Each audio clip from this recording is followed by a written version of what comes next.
देखिए actually delta plus जो है, आप ये सुने होंगे कि जो ये सेकेंड वेव आई थी इसमें डेल्टा वेरिएंट का बहुत बड़ा रोल था। मैंने अराउंड 47 to 52% के बीच केसेस जो है अक्रॉस इंडिया, जिसकी वजह से बहुत सीरियस केस ये डेल्टा वेरिएंट थे। अब ये डेल्टा प्लस जो है उसी का, जैसे ये B1617 डेल्टा वेरिएंट थी, अब ये AY1 उसी का B1617.2 में अगेन दिया गया कि डेल्टा प्लस वेरिएंट डिटेक्ट हुई। ये ऑलरेडी कुछ और भी कंट्रीज़ में जा चुकी है। डेल्टा वेरिएंट तो ऑलरेडी आप देख ही रहे होंगे कि बहुत सारी country including Europe, UK, US, Canada, Australia सब जगह जा चुकी है।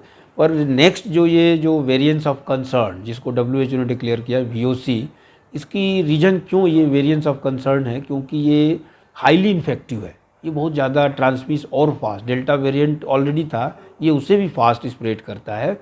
तो थोड़ा सा लोगों को सचेत रहने की ज़रूरत है, क्योंकि इंडिया में भी ये अराउंड 50+ केसेस आ चुके हैं, ज़्यादा ही आ चुके हैं।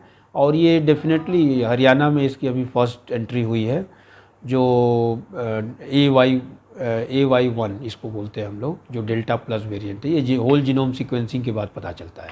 ये कब यहाँ पर पता चला था आपको, कैसे इसकी रिसर्च हुई थी?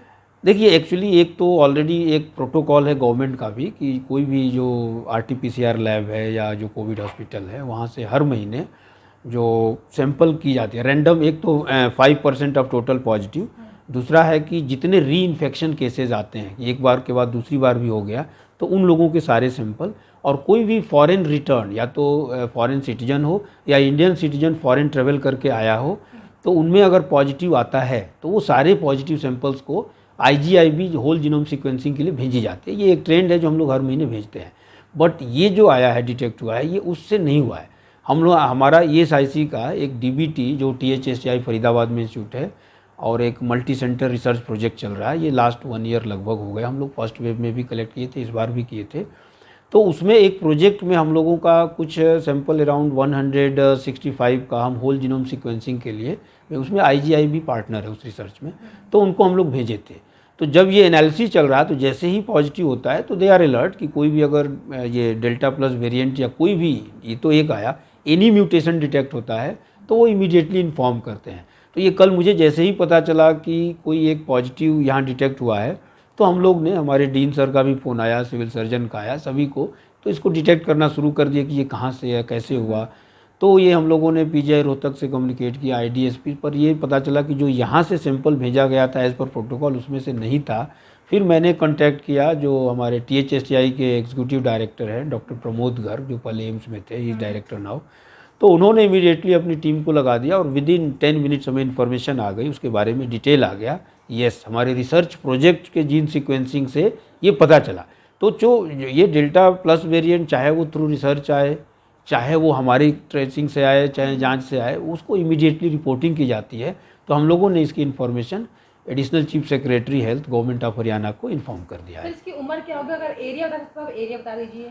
नहीं देखिए, एक्चुअली आप कहीं ना कहीं हम कॉन्टैक्ट ट्रेसिंग छोड़ दीजिए, वो डिस्ट्रिक्ट एडमिनिस्ट्रेशन और स्टेट एडमिनिस्ट्रेशन वो कॉन्टैक्ट ट्रेसिंग पर लग चुके हैं, वो टीम लगी हुई है और वो अपना काम कर रही है।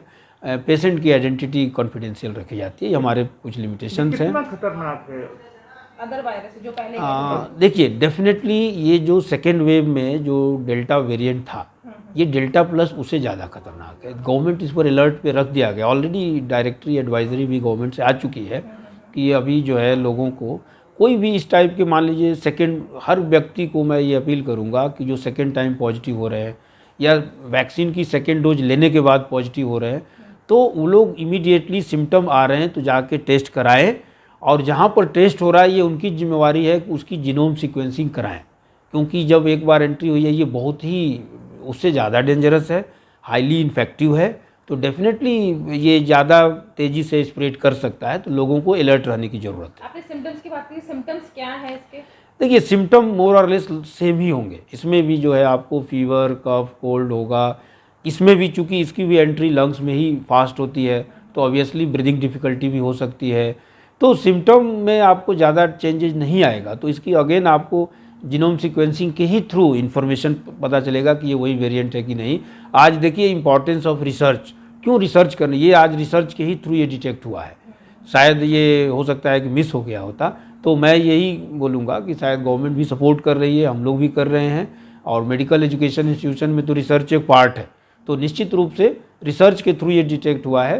तो मेरा ये है कि research activity should be part and parcel of Covid type of hospital and activity.